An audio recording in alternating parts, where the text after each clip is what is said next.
Hello Planetcoaster friends! In today's episode I will show you how I built a simple yet realistic park entrance to this upcoming theme/water park that I am currently working on in Planetcoaster 2. I have gotten a lot of nice feedback from my previous Planetcoaster 2 video and a bunch of new subscribers. I therefore, before we get started with the building of the entrance, would like to thank you from the bottom of my heart for all the love and support. With that being said, this is how I built a realistic park entrance in Planetcoaster 2. As guests need somewhere to enter the park from, I choose the bus as a spawn point. This is a nice way of letting people into the park, instead of letting them in through a tunnel in the bordering rock formation as they did in Planetcoaster 1. To make the guests enter the park itself, it is essential to place gates. The gates can easily be found in the guest facility tab. My plan for this park is to scale it down a little. It will by no means be a giga park with tons of attractions. The park would be something in the smaller end, with a water park area, a smaller selection of flat rides and a few coasters. Therefore, the entrance building is nothing spectacular. However, I make sure to include all of the necessary facilities such as ticket counters, information, restrooms and a few shops. All of these facilities will be built inside of the same building and grid. I want to make the visit inside of the park as convenient as possible, therefore making the plaza stretching out in both directions, as the entrance plaza will act as a starting point for guests when deciding on in which direction to go next.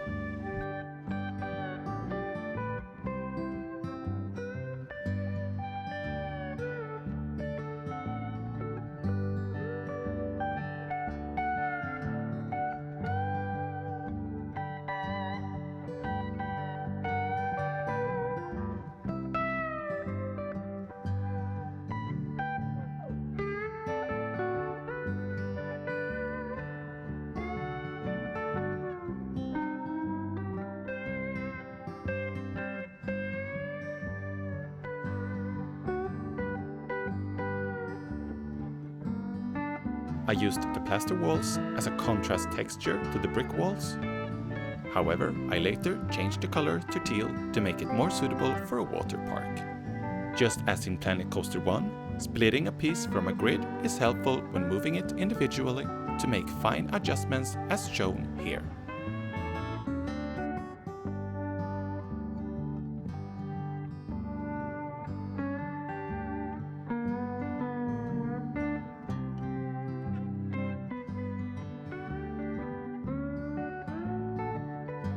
Adding planters is a great way to give more life and bring more realism to an area. In this case, I first deleted the path under the planter to be sure guests don't walk there. Although, is this really necessary in Planetcoaster 2? Or will the guests automatically avoid colliding with objects? If anyone has the answer, please let me know. In the same way, I left an area without path to be able to create an exit gate. At first, I did use the path to create the exit, but guests walked right in even though the entrance gates were open. Anyway, to mimic the path, I used flat roof pieces and changed the color to match the existing path. When adding roofs to buildings, I find it helpful to split the first roof piece from the main grid and then creating a new grid just for the roof pieces. This way it is easier to move it in place.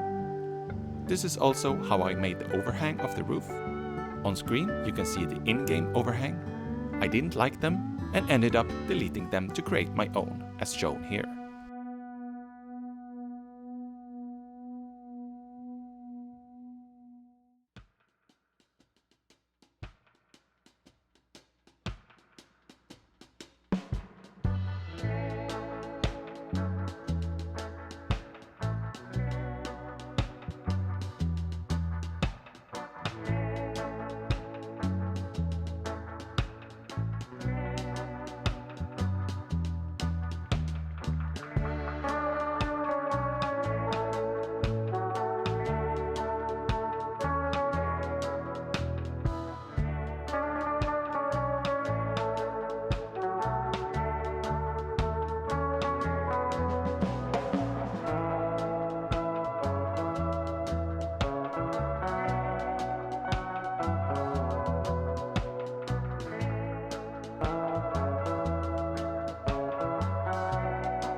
duplicated some of the roof pieces from the main building to be able to add a covering roof over the entrance gates.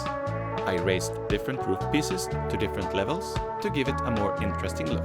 This will also be functional since the exit gate can be used for large vehicles.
I also made sure to include a staff entrance where staff members would be able to access the park outside of opening hours.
Once the final touches of the building such as lighting, signage and plants are added, it is time to show you the final result. Did you learn something new today? Or do you have tips and tricks you would like to share to others? Let us know in the comments section. If you have been watching the full episode yet aren't a subscriber, please consider subscribing to my channel to make sure not to miss out on any future content just like this. Here's another video you might like. Take care!